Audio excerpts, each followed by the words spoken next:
لو حد قال لي زمان إن قطعة قماش وشوية ألوان ممكن يغيروا لي مزاجي، ومش بس كده وحياتي كلها، ما كنتش هصدقه أبدا. بس دلوقتي الأدوات دي مش بس بتعدل مزاجي، دي بداية لحكاية جديدة مع كل قطعة.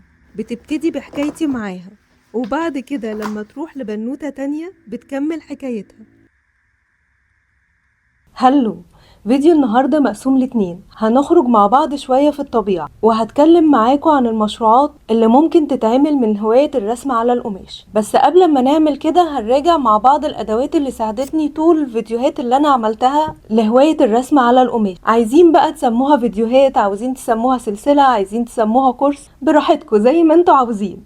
بس المهم دلوقتي نعرف ايه هي اهم الادوات، لان ده اكتر سؤال جالي من ساعة ما ابتديت الفيديوهات دي. ويلا بينا نبتدي. اول حاجة هنحتاجها قطعة القماش اللي هنشتغل عليها، ان كانت بقى شنطة، مخدة، حتى قطعة اساس. كل الافكار دي هنعرفها في الجزء التاني من الفيديو لما نتكلم عن المشروعات الخاصة بالرسم على القماش. تاني حاجة محتاجينها الوان القماش. مهمة جدا ان احنا نجيبها بجودة حلوة علشان كواليتي الرسم يكون حلو. فلو احنا اهتمنا بالنقطة دي هتساعدنا كتير بعد كده. اخر حاجة هنحتاجها فرش. الفرش مش بكترها، بالحاجات اللي احنا بنستخدمها بيها. يعني ايه؟ يعني انا ممكن تكون عندي فرشة او اتنين بس بستخدمهم، ابرك من ان انا يكون عندي مجموعة فرش كبيرة بس ما بستعملهمش او ملهمش استخدامات. فاستخدامات الفرشة مهمة جدا واحنا بنختارها. وعلى ما اعتقد ان الفرش اللي بنحتاجها اللي هي تقريبا بالحجم ده، مش عارفة هتشوفوها ولا لأ، بس تقريبا بالحجم ده. اكبر حاجة ممكن نجيبها الحجم ده، الا اذا احنا بنشتغل على قطعة كبيرة، قطعة من الاساس كبيرة، فساعتها هنحتاج اللي هي الفرش الكبيرة. بس مش في كل الاحوال، يعني انت لو شغلك على طول على القطعة الكبيرة فتمام، لكن لو شغلك ما بين القطعة الكبيرة والقطعة الصغيرة فخليك في الحاجات الوسط، او يعني يبقى ليك مجموعة خاصة بالشغل على بالشغل على القطع الكبيرة. لان القطع الصغيرة او المخدات او الشنط او حتى الجينز كلها بنستخدمها تقريبا الاحجام دي او دي اكبر حاجة. فيعني ما تستهلكوش نفسكم في موضوع الفرش قوي، غير لو انتوا بتستخدموا حاجات من القطع الكبيرة اللي هي قطع الاساس الكبيرة، زي سرير، زي كرسي، حاجات زي كده. اخر بقى حاجة هنحتاجها وانا بشوفها مهمة جدا، النوت بتاعتي، النوت اللي انا بسجل فيها كل افكاري. اي فكرة بتقابلني، اي حاجة تخطر على بالي ارسمها او حتى اكتبها، بس يعني هي الكتابة ما بتبقاش مفيدة قوي الحقيقة. هي ارسمها زي سكتش او زي رسم كروكي كده في السريع يعني. الافكار دي او النوت دي النوت دي هي الكنز اللي انا بلجأ له لما بعطل في الافكار، لما مبيبقاش عندي افكار بروح مفراه كده فتجيلي كذا فكرة مع بعض.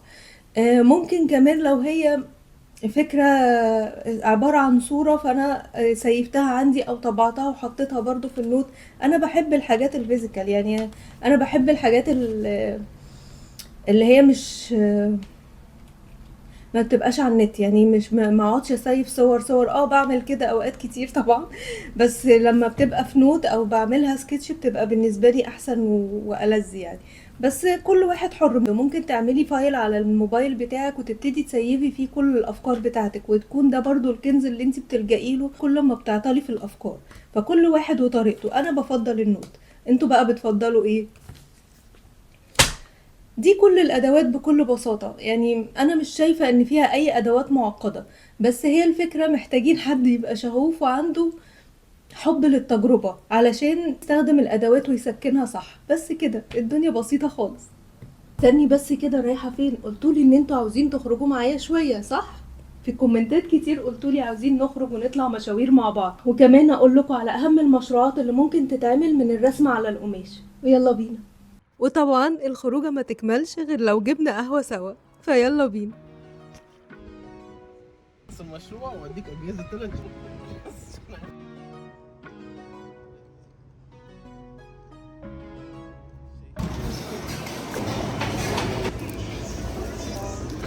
هو ده بتاعها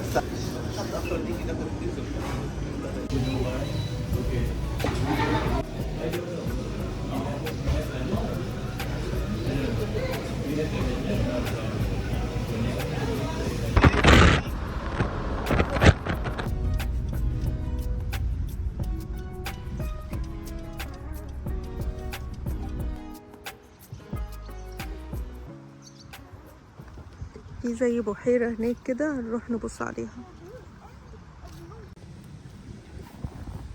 هاي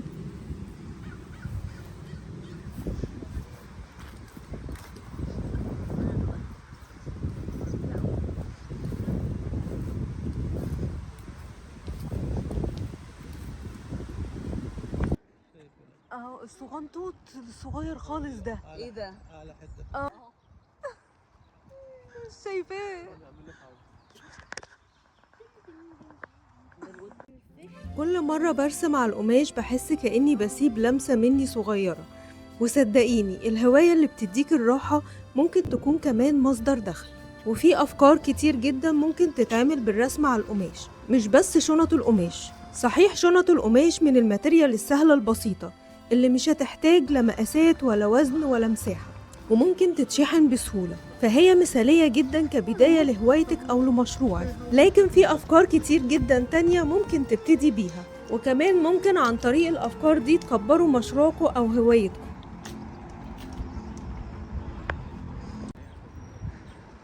أنا عايزة أقعد تحت هنا. أوصل له إزاي ده؟ عايزة أقعد تحت هنا. فين؟ هنا. في سلم. في سلم بجد. طيب ممكن الأفكار دي تكون إيه؟ زي مثلا الخداديات اللي بتتحط في الليفينج روم أو في الغرف، دايما بتتحط كديكور وبتكون مثالية جدا في المناسبات، يعني في موسم الكريسماس أو الربيع أو الخريف. في الأوقات دي بتبقى مثالية جدا إن انتوا تعملوا على حسب الموسم الشكل اللي انتوا بتحبوه. في الأوقات دي بتكون مثالية إن احنا نشتغل على حسب الموسم، وعلى حسب الموسم ممكن نعمل الأشكال المناسبة لكل خدادية. بما إننا اتكلمنا عن المواسم، ففي الصيف شنط المصيف بتبقى مميزة جدا لو اترسمت. لو رسمنا على شنط المصيف بيبقى شكلها مميز جدا وخطيرة جدا في الصيف. وممكن أعمل لكم شورت قريب لشنطة اشتغلت عليها الفترة اللي فاتت، كانت جميلة جدا. وكمان الكابات وطواقي المصيف، الفكرة دي من أروع ما يكون بجد، ناقص بس إن انتوا تبدعوا وتشتغلوا عليها. وطبعا من الأفكار المنتشرة جدا التيشيرتات والجينز، إن كان بقى جواكت جينز أو بنطلونات جينز، الاتنين بيبقى الرسم عليهم حلو جدا وبيبقوا تحفة جدا في الستايلينج.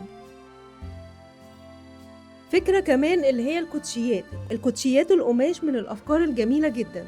بس زي ما قلتلكم كل الأفكار دي عيبها حاجة واحدة بس، عيبها المقاسات. لازم يكون عندكم مقاسات مختلفة من نفس الشكل اللي انتوا بتشتغلوا عليه.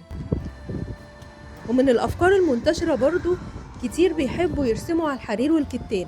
أنا الحقيقة ما جربتوش خالص، بس هي فكرة موجودة ومنتشرة جدا، زي البلوزات أو الشيلان أو الطرح. وكمان في ناس كتير بتحب ترسم على الملايات، فكرة جميلة جدا ومنتشرة وأنيقة جدا بجد، بتغير شكل غرفة النوم تماما لما تكون الملاية مرسومة رسم يدوي.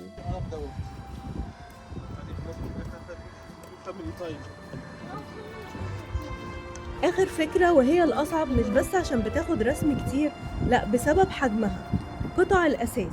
قطع الأساس بتبقى كبيرة جدا زي الكراسي اللي هتظهر قدامكم دلوقتي، ممكن نرسم عليها. ويا سلام بقى لو تارجتنا المواليد الجدد، فكرة بجد حلوة جدا وأنيقة جدا جدا. بنشتري الكرسي ونرسم عليه شخصية كرتونية، بتبقى تحفة جوه غرفة نوم البيبي. وممكن الفكرة دي تتنفذ بكذا شكل وطريقة. أنا عن نفسي رسمت كرسي زمان أنا وواحدة صاحبتي، ولو دخلتوا على صفحتي على الانستجرام هتلاقوا الصورة موجودة هناك. رسم قطع الأساس مشروع حلو جدا، بس طبعا مكلف جدا جدا. تخيلي معايا كده قطعة أساس من رسوماتك جزء من غرفة أطفال، سرير أو كرسي أو ملاية أو كوفرتة البيبي صغير مكتوب عليها اسمه، ولا حتى شنطة جميلة البنوتة في الجامعة بتبتدي طريق جديد وواخدة معاها أكتر حاجة بتعبر عنها بس معمولة بإيديكي انتي، ولا خدادية صغيرة جوه ليفينج. الرسم على القماش مش بس فن ولا هواية، دي قطعة من روحك بتعمليها وبتقدميها بكل حب، وانتي عارفة ومتأكدة إن الحكاية لسه هتبتدي. وهتشوف حكايات وقصص لبنات وأمهات تانيين. لو لقيتي نفسك مستمتعة وانتي بترسمي ما تستهونيش بالإحساس ده، لأنه ممكن يكون بداية لهواية تغير يومك. خدي أول خطوة وجربي حتى لو كنتي خايفة أو الفكرة مش كاملة قدامك، لأن كل حاجة كبيرة بتبتدي بخطوة صغيرة. لو وصلتي معايا لحد هنا قوليلي ايه أكتر هواية بتحبيها وحابة تتعلميها الفترة اللي جاية علشان نتعلمها سوا، وأشوفكم على خير في الفيديو الجاي.